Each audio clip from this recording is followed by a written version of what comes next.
Yeah, this is that Tactics Ogre on the Game Boy Advance, uh, Knights of the Lotus. So this is a portable version of it, and I'm not going to demo it right now. This would be the fourth tactic, ogre battle. Well, what should we call this actually? Tactics ogre battle saga, I guess. I think that's what I was flowing with.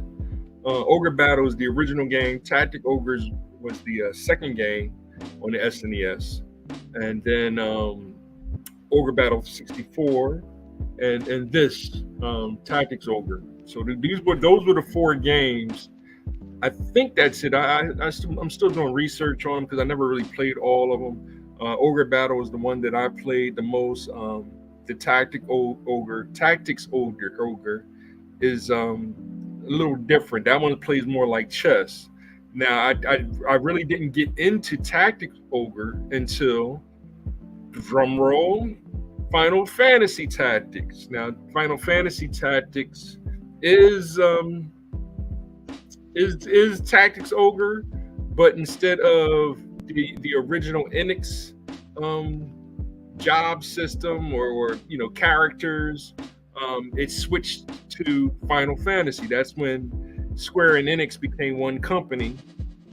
It was part of the process. I gotta look up all the actual history and do a more formal report on that. But this is basically for my son.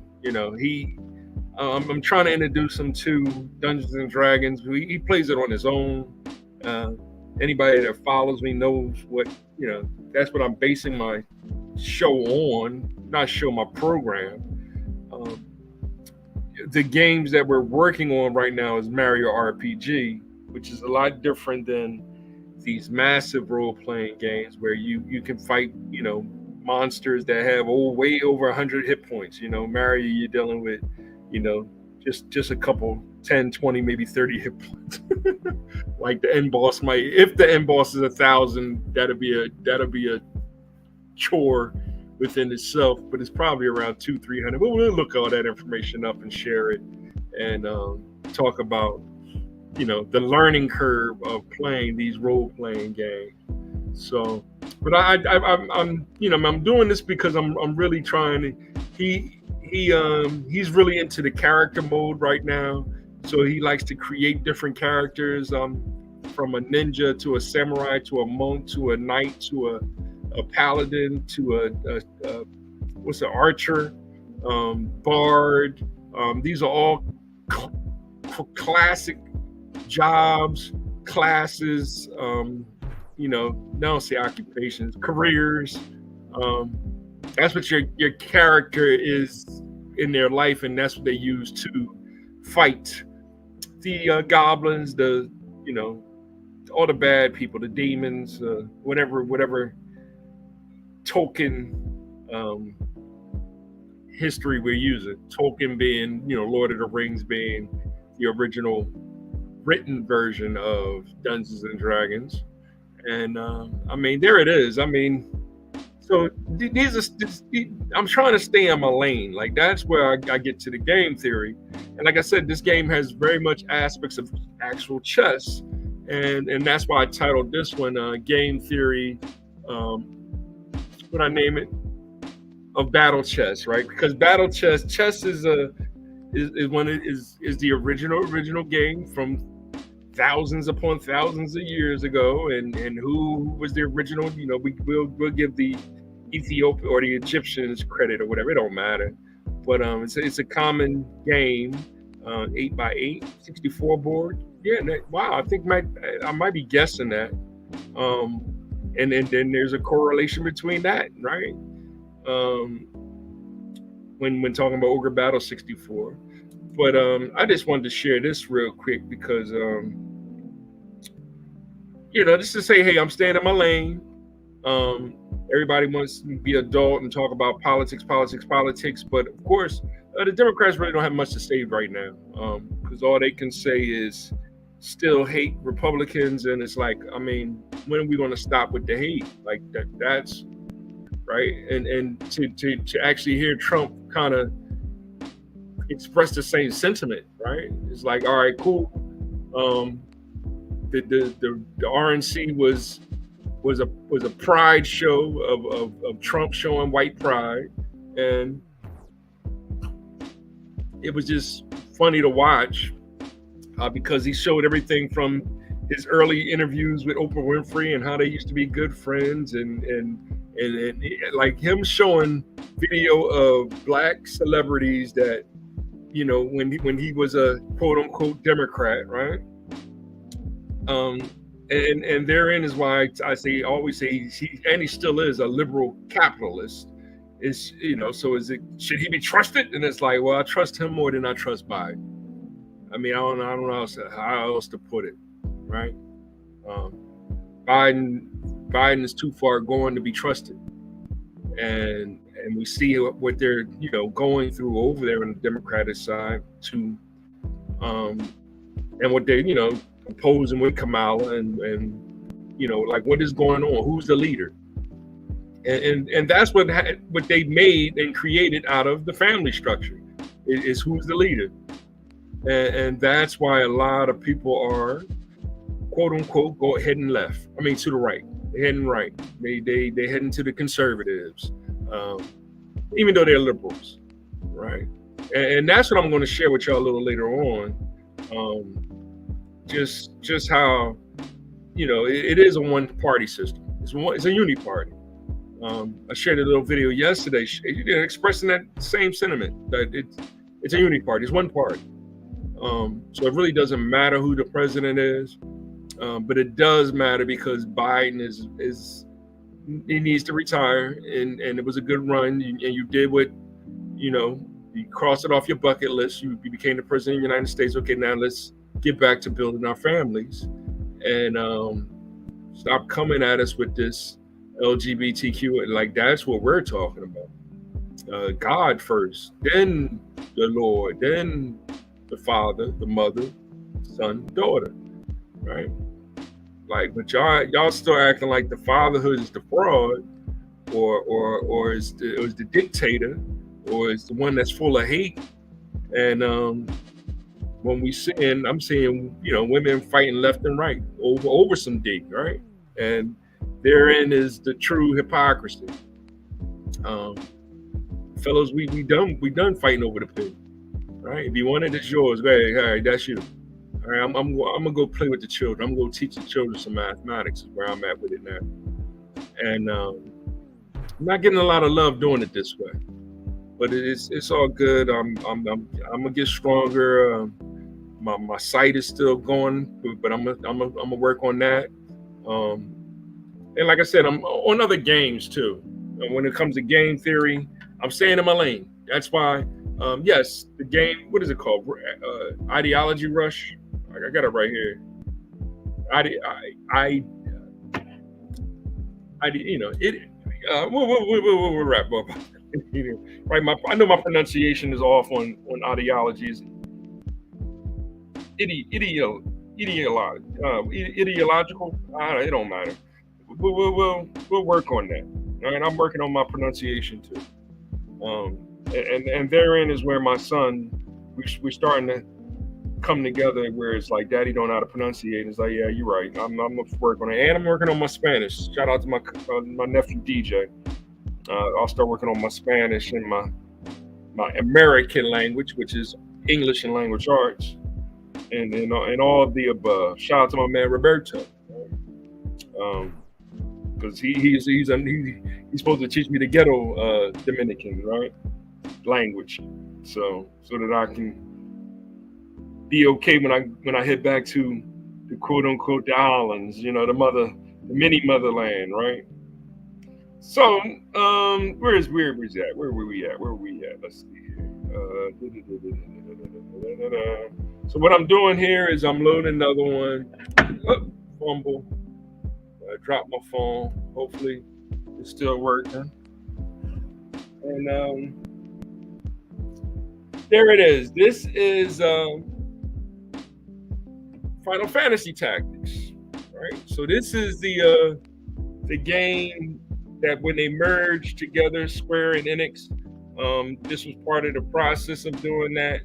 And this game here is great game. Great game. It's the same people that made Ogre Tactics or Tactic Ogre and Ogre Battle. Was a team of them, the same kind of team. I think they didn't go into Quest on here. This is one of the newest versions of this game. So you see where it's saying Square Enix. And excuse me, I had to take a sip. And this game, Final Fantasy Tactics, The War of the Lions, and this game here is a great game, right? It does what Tactics does, Tactics Ogre, but Final Fantasy characters are some of the best. Let me just put it that way. That's what makes Final Fantasy kind of a step above the other ones. And they keep it simple, it's like Red Mage. That's simple, right? But when that's why when I'm playing Final Fantasy 12, they call it Red Battle Mage. I was like, oh, that's a next level with it. Blue Mage is another classic, but I don't think Blue Mage isn't on here. The jobs that's on here that are unique is a calculator.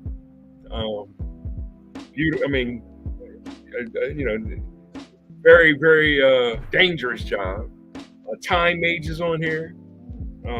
There's a lot of jobs that's on here that if you have it in your party, you're ready to do some damage, right? So I just figured I'd just let this play a little bit more too, and there it is. These are some of the things. Let me hit it. Let's see what. Cancel. Tutorial.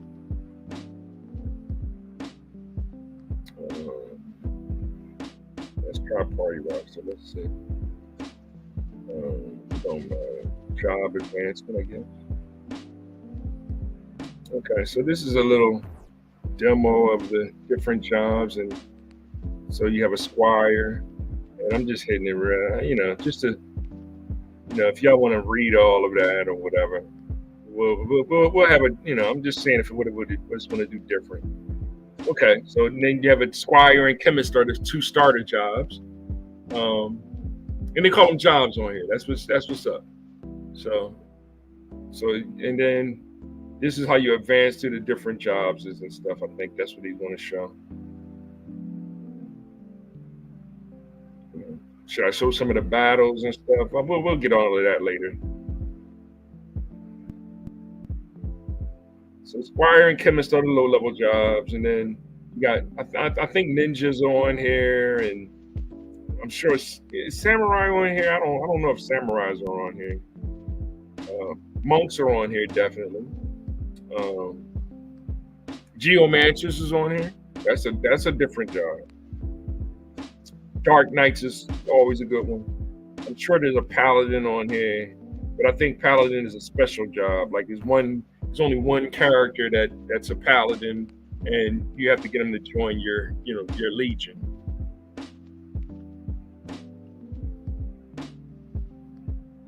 What else? So yeah, this is just me trying to stay in my lane, right? Yeah, I can talk about more politics and the basis of these stories of all these tactics games is political. That's another. It's a political story.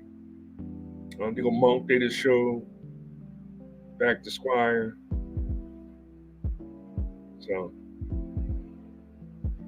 it's I could probably set up something to deep dive more into these kind of games. But this is a real rough introduction. It is about story, and that's the fun that my son gets most out of Dungeons and Dragons is role playing and them telling stories and trying to follow the stories and just some camaraderie, using their mind, and they're not really into the dice roll yet. But those are things that I'm going to slowly bring them into as I keep trying to show them the way of Final Fantasy. Shout out to Wabi, of course.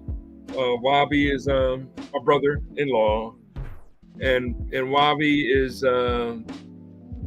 wants us all to play Final Fantasy 11 together. So I teased them any chance I get to be like, okay, Wabi's the paladin.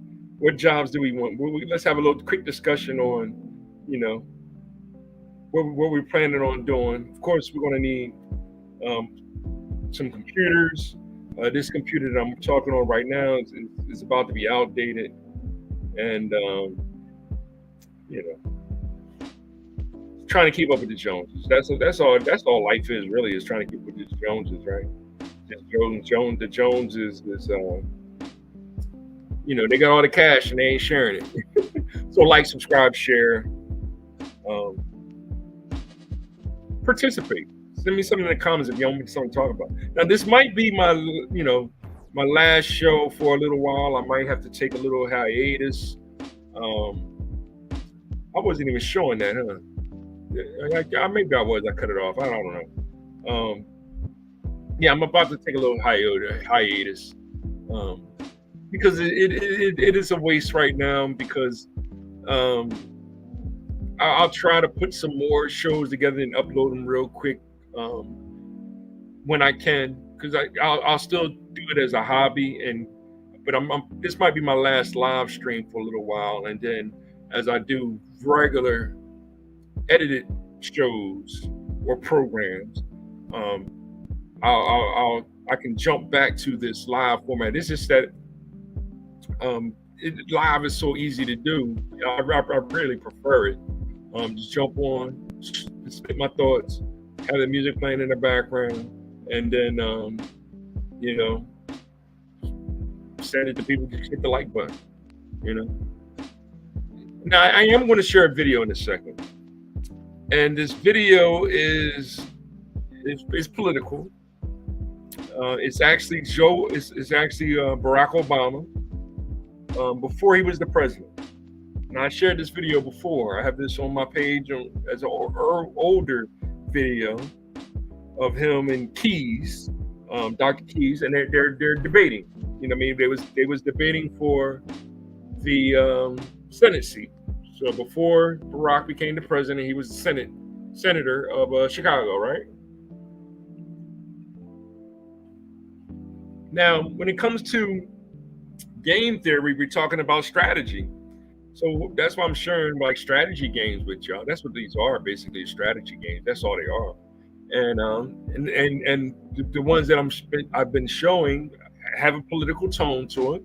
It's usually 3 or 4 armies fighting each other, and there it is. So it's Democrat versus Republican, and the third aspect would be the independent party, people like myself. So we sit back and we watch, and there's the debate, and who do you want to vote for? Yeah, you can flip a coin if you want, but I really don't care. But if you really want to get involved and try to make a real change, you have to start pointing at the liar and calling them liars. And that's what Barack Obama is, as you go back and analyze the things that he said, the things that he's saying now. He's still trying to push that globalist narrative. He just has his daughters getting, completely taken advantage of, and that's another thing that's very upsetting.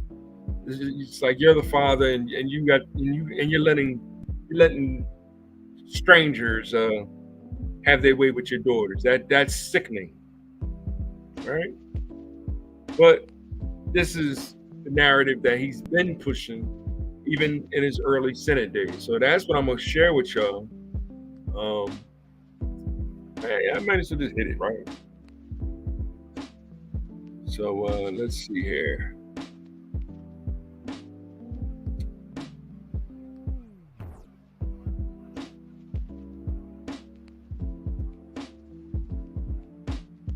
Here it is, right? Now this is a fair use thing, right? This is stop executions. Goes to Mr. Keys, and it comes from Carlos Hernandez Gomez. Ambassador Keys, you're a Roman Catholic who often touts your pro-life position as an opponent of abortion. You've also said there are certain circumstances in which the death penalty is essential. Wow, as you can see, we're about to get into this talk, right? This is Stop Executions, Executions 1284, 1.7 thousand subscribers. No, I didn't subscribe. It looks like it's a small family channel. If I bounce in, I might check them out again and see and subscribe later on. I do have to cut back on my number of subscriptions because I do want to focus on just the certain ones. You know what I mean? I'm already following a lot of people. So I'm doing the same thing on Facebook. Like I'm following a lot of people on Facebook. And Facebook, I'm gonna keep the same. I guess I'm gonna get to 700. I'm trying to get to 700 followers, I guess. Once I get to 600. I think I'm above 600 followers. Friends, I'm trying to get to 600 friends, I think still. But whatever, it is what it is. I just send these things on here, but I'm doing this as fair use. I'll try to put that in the description area under whatever thing or whatever. But this is a real interesting video because I've shared other debates between these two gentlemen, and I just want to point out the differences in their debate style. When I'm saying, like I said, when I'm teaching, when I'm studying, teaching, me and my son is studying, his teaching is called game theory, and it's all about the art of logical thinking or the law of reasoning. So we'll jump into this a little bit, and I'm gonna stop and commentate, and yada yada.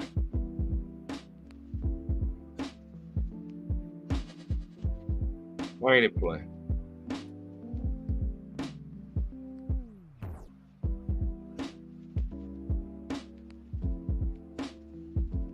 Goes to Mr. Keys, and it comes from Carlos Hernandez Gomez. Ambassador Keys, you're a Roman Catholic who often touts your pro-life position as an opponent of abortion. You've also said there are certain circumstances in which the death penalty is essential. But the Pope has said, quote, "The dignity of human life must never be taken." The Pope also says that the death penalty is both cruel and unnecessary. Doesn't that mean you're not completely pro-life? How does your support of capital punishment and opposition to abortion conflict with your Roman Catholic faith? It doesn't conflict at all. As a matter of fact, everything that has come from the Pope and the Holy See has made it clear that abortion and capital punishment are at different levels of moral concern. Abortion is intrinsically, objectively wrong and sinful, whereas capital punishment is a matter of prudential judgment, which is not in and of itself a violation of moral right. And that has been made clear in every pronouncement, including Cardinal Ratzinger's latest communication, including the interpretation of American bishops and cardinals. That distinction is fundamental. And it's one that folks in the media and others seem not to understand. There are certain issues that objectively violate the most fundamental canons of moral decency. And abortion, for instance, is one of them, the taking of innocent life. The question of whether or not you should apply capital punishment in an instance where someone has been found to be guilty is something that depends on circumstances, that depends on judgments about efficacy and balancing the results against what is, in fact, to be affected in capital punishment. And that is an area where Catholics, as others, have the right to debate, to disagree, and to exercise their judgment and common sense, which, of course, is what I do. But if you take a position that effaces the distinction between innocent life and guilty life, then you not only violate a moral canon, you destroy the fundamental basis of the law. And that is the ultimate disrespect for human life. Mr. Obama. All right, so the name of the book that I'm using, one of the books that I'm using for game theory is called The Art of Logical Thinking or The Law of Reasoning. Now, when I first saw the title of that book right there, it's a 1,000 books on game theory. But as soon as I seen the title of that book right there, I was like, wow, see, this person gets it, right? And therein is what Keys did. He uses the term argument, but he's actually reasoning the law. And the laws that he goes by is being Roman Catholic, the top of the laws would be, one of the top of the laws would be the 10 Commandments. So even, we'll talk about Christianity as Christianity later. I'm trying to keep it as basic possible. So therein is one of the arguments from Moses' time is, thou shalt not kill, right? That's the most basic law of all, is what happened to those that, when he came down from the mountain and they were acting up and they already built an idol and they was already doing what God was ordained in the Ten Commandments and was disobedient to what Moses was presenting as the Ten Commandments as being blasphemous, right? So something happened to them. You know what I mean? Some would say that he threw the stones, like the movie, he threw the stones and they blew him and they burned up, right? I've seen other translations of the movie where Moses and them pulled out their swords and slayed them, right? Another idea will be they just banished them to the banished them on into the desert, and those that repented made their way back, and those that didn't suffered and died in the without an oasis, right? So there's many ways to interpret what actually happened to those people, but clearly they were killed or sent to hell or whatever, right? So HE double hockey sticks. My apologies, young listeners, but there it is. I mean, I don't know how else to make it any more clear of what Alan is trying to explain as the law of reasoning. And therein is where he differs from Barack Obama, who's I'm about to play, and you'll notice it, but it's from all these debates that they had prior to Barack winning and becoming the senator, is always one thing I'm seeing that's happening in all their debates. Barack is the one that draws first blood. A minute and a half. Well, I believe that the death penalty is appropriate in certain circumstances.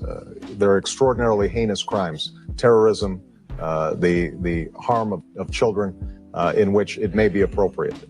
Obviously, we've had some problems in this state in the application of the death penalty, and that's why a moratorium was put in place, and that's why I was so proud to be one of the leaders in making sure that we overhauled the death penalty system that was broken. For example, passing the first in the nation videotaping of interrogations and confessions in capital cases. We have to have this ultimate sanction for certain circumstances in which the entire community says this is beyond the pale. And I think it's important that we preserve that. But I also think that it's got to be fair and uniformly applied. And that's something that has not always happened in this state. And I'm glad that we have made some improvements on this score. Now, I agree with actually Mr. Keyes that the issue of abortion and the death penalty are separate questions. It's unfortunate that I think, whereas with respect to the death penalty, Mr. Keyes respects the possibility that other people may have a differing point of view, that in this area he has labeled them everything from terrorists to people promoting a slaveholder position to suggesting that they are consistent with Nazism. I think that kind of rhetoric obviously is not particularly helpful in us resolving what are very difficult and emotional subjects. See it? Right? It's like, what? And there it is. He starts the name calling, saying that he's the name caller, right? That's what Biden's been doing to Trump, right? He's the racist. I'm not the racist, right? And Trump usually, if you watch that first debate, Trump waits for him to point the finger first, right? And then Trump, retaliates. And Trump does have he has a major ace in his hole with the border crisis, right? Nobody on the Democrat side can explain it, right? They know that those policies opened up the border. Hence, we've been invaded. Now they're saying that all Americans that are against us being invaded are racist. And it's like, wait a minute, what? And that's what they're doing. They're doing their best to make us feel guilty about, well, myself personally, I was 15 years on my job and lost it. But it is a democratic policy of it's no longer your turn, it's my turn now. And that's what Barack did. When he became the president, his policies was, okay, it's no longer your turn. it's their turn now. But he wasn't talking about Black Americans. He was talking about immigrants. The same thing that Joe Biden did.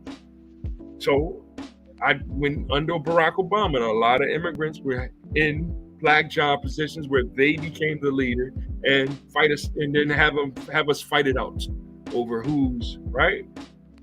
So, a person in my place, what I help my brother. All right, I'm gonna help you, but when it became time to, okay, I need to step up and get that higher cash pay so that I can start my own business. You know what I mean? After more than 15 years of working for the company, it became no, right?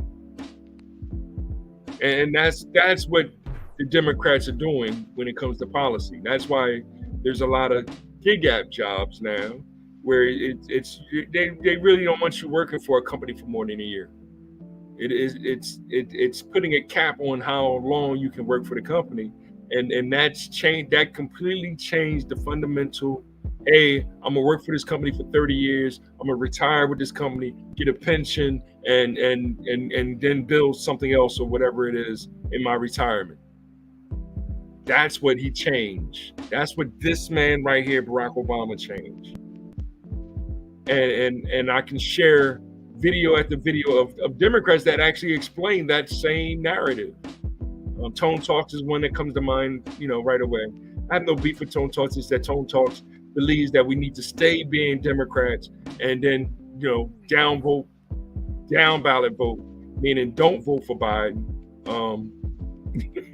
but vote all Democrat. You know what I mean? Which is, never mind. We'll talk more about that later on too. But here's Alan's response. Keys, 30 seconds. Well, it's obvious that Senator Obama has read the newspapers too much. In point of fact, I don't call people names. I make arguments. And in point of fact, it is the slaveholders' position. The slaveholders took the view that Black people were not developed enough to be treated as human beings and therefore could be bought and sold like animals. People looking at the babe in the womb take the view that that child is not developed enough to be treated as a human being and therefore can be killed at will. I think that's the same position in principle, and it violates the fundamental principle of our way of life, that we are not developed nor born, but created equal and endowed by our Creator with certain unalienable rights. Mr. Obama. You see the difference? That was his law of reasoning, right? He didn't call Barack any names or anything. He's saying that you're listening to fake news, right? Yeah, I don't talk bad about people. I just state the facts. You know what I mean? I determine, what fiction is, right? That's what they're saying. I'm talking bad about them because I used the colloquialism that they didn't like. So they'll say, "Hey, he said Nazi, so that means he's pro-Nazi," right? The same is true with the abortion word. Like, as soon as you say it, the algorithm hears it and then blocks you. So I shouldn't be saying that word. I need to say deleted children, which would be the next blockage on the path of the artificial intelligence. That's what's actually going on. That's the art of logical thinking, is being able to express the lingo, the language, in a way so that it isn't negative or whatever. It's just, I'm expressing it in a way so that more people can hear it. But the algorithm hears the word abortion and then it blocks my post. It blocks your post. So you shouldn't say it. Just like the word Black. As soon as you say Black, it hears it. It'll be like, well, no, we want African American. It wants the more positive word. It doesn't want the word Black, even though Black for me means eternal. Brown means strength. Red means courage. But if I say, an NFL game, I wish they would rename the team Redskins, the algorithm say, nope, that is negative, even though my heritage, my religion, my roots are red-skinned people, personally. But it's, well, what percentage or what, and that's still Negroid, and that's when the algorithm actually gets to be, quote unquote, anti-racist, anti-Black racist in particular. right? It sounded like a roller coaster just now, and it sounded, but that's the art of logical thinking. It's being able to express it tautologically using an epistemological colloquialism. See, as you build building the words and words more and more, understanding the definition of it. Now we're building something, knowledge in the mind. It's honesty in Barack's heart that's messed up.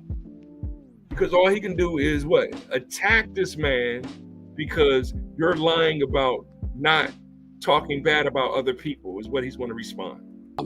Well, Mr. Keyes, I've been reading the papers and watching the television, and I've been seeing you call folks names. So just one point that I want to make with respect to this issue of the slaveholder's position. Essentially, what Mr. Keyes does is equates a woman who's exercising her right to choose in extraordinarily painful circumstances with a slaveholder. And I think it's that kind of overblown rhetoric that has left Illinoisans not particularly pleased with his campaign. See that? Are we starting to get that? And that's what he's doing today. He's telling you that Biden's going to help you. And black people, we know Biden ain't going to help us, right? I know Biden's not going to help us. And then he's saying the way he's going to help you is if you help him by sending him $5. send him an Abraham Lincoln, right? You send him an Abraham Lincoln, he's going to help you to be free. I mean, I wish I was making this up. Where all we really want is what I want to spend more time with my family, right? I don't want to take a job where I'm underneath a immigrant and they're telling me what to do on the job, and I get the worst hours so they can get better hours so they can spend time with their family. They got the higher pay because they have the higher position. And it's okay, I try to do the other way, but they're not giving them human resource positions, but they're giving the human resource positions to unqualified psychologists that might be Cocoa Pops crazy and from their psychological talks with their psychologists or psychiatrists. Therein is where philosophy is a little different. And that's what Keyes was doing during that rhyme. It's like, I told you who I am. I'm Christian. I'm Roman Catholic. So now I follow what? This book right here, the Bible. So that is my law.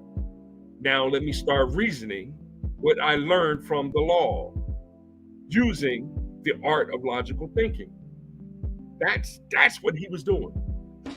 What Obama was doing was pointing at him saying, it's hating his heart, it's hating his heart, it's hating his heart. Because that's what they're doing to Trump.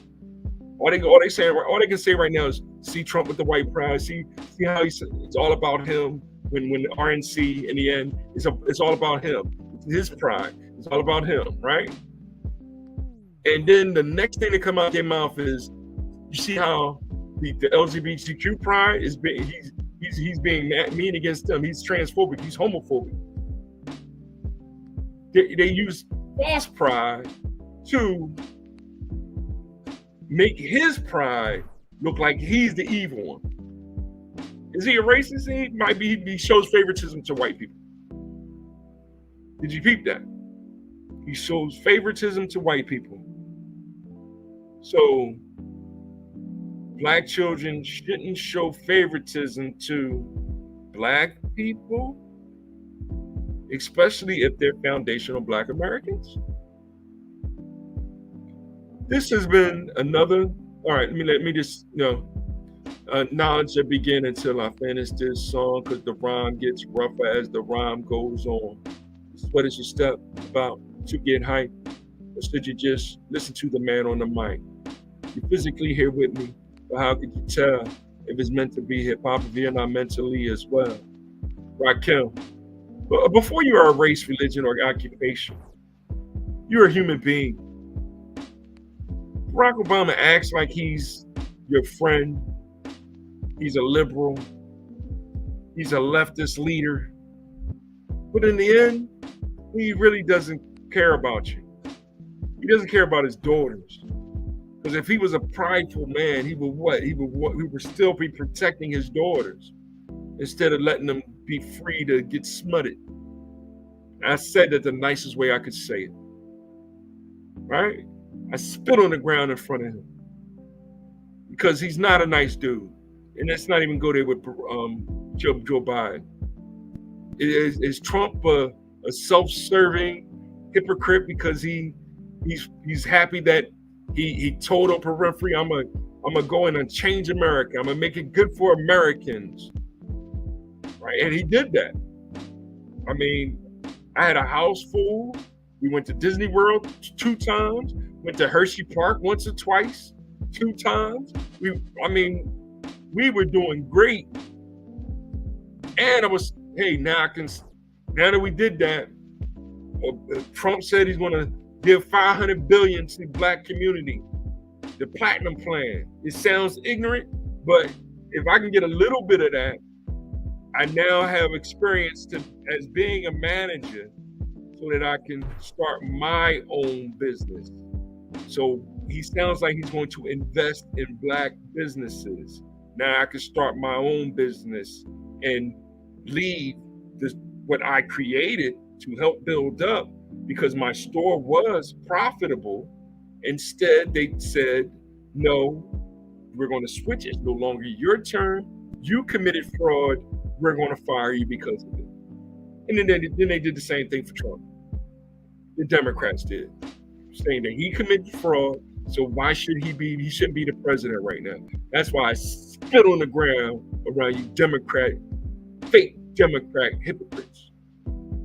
I'm trying to be nice. Hit the like button, subscribe, share. Stop listening to these liars. It's actually hating their heart. Because they act like you're your friend. That's what Malcolm X said, right? They act like you're your friend, but then they don't, you know what I mean? So yes, Trump is a liberal capitalist. He kind of acts like he's Black people's friend, right? He still got the Platinum Plan on his page, right? No, he's not going to do it because, you know, the economy is too messed up now. But he's promising to try to help fix it. If we start showing support to conservatism, which is supposed to be that Bible, the Quran, the Tao Te Ching, whatever your holy book is supposed to be conservatism. Now, we should be able, like he said today, we should be in a country that's free where we can debate, even say argue biblical ideology, whatever, right? This has been another, how many minutes I get, y'all? I don't even see it on here. I can end my stream though. And it was fun. Hope to see y'all again.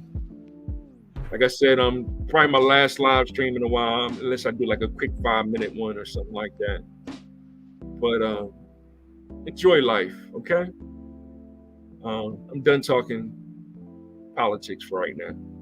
I'd rather talk about game theory, just how to strategize so that we can build something better for the children. This is Volothan Modulus Tautology, aka Chucky Biblical. It's been fun making these videos. Trying to find time to, you know, make another one with my son, and just enjoy life. I'll talk to y'all later.